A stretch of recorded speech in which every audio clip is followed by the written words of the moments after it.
పార్టీకి చెందిన వాడిని కాదు.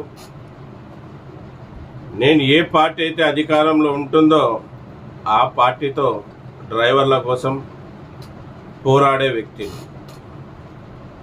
గనుక మీరు కూడా ఇటువంటి వాళ్ళు చెప్పే మాటల్ని నమ్మకుండగా డ్రైవర్ల కోసం నిజాయితీగా పోరాడే సంఘాలతో పాటు ఉండండి.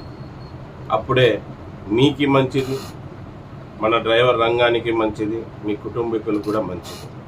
మళ్ళీ మన ఆంధ్రప్రదేశ్లో తెలుగుదేశం పార్టీ భారీ విజయం సాధించింది.